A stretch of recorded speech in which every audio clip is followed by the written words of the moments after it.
Hi, this is a Mitre Saw, powered Mitre Saw, and we have a bunch of junk wood that we're going to burn in our fire pit on the house. Level. So we have some, these are some hardwood flooring pieces that were left over from an old house. So I'm going to use this Mitre Saw to cut it into smaller chunks.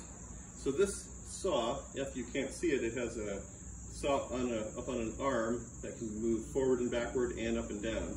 And it has a platform with a guide where I'll put the wood. So I'm going to lay the wood down on the platform. And I know where the saw blade comes through because there's a big groove in the middle. So I'm going to line up the wood such that the saw blade will go roughly where I want to cut it. I make sure my left hand is far out of the way. That's about a foot and a little bit more off to the side, holding the piece of wood in place.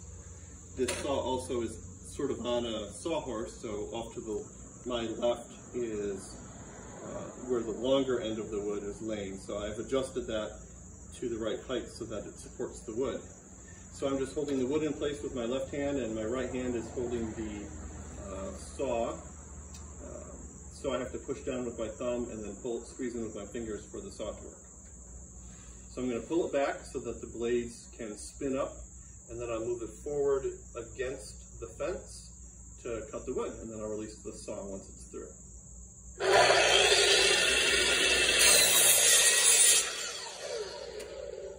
I'll wait for the blade to stop, then I'll come down and grab the wood. And it's a nice little short piece of wood that we can use for kindling. So I'll continue to do that for a couple more pieces. I have one long piece that I'm cutting into a bunch of little pieces. So again, place the wood where I want it, hold it with my left hand, hold the wood against the fence far outside of where the blade will go.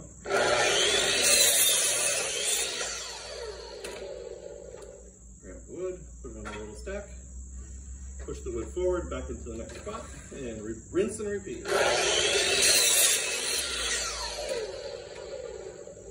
Always making sure to keep the hand far from the blade.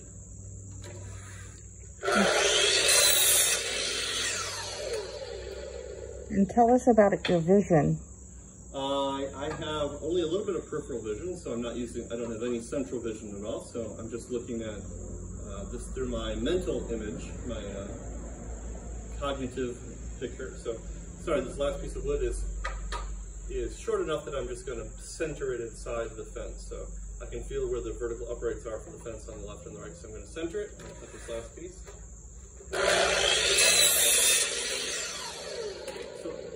So I'm doing this all non-visually, so my eyes aren't playing any role in this whole operation. So that's how to operate a Mitre Saw safely.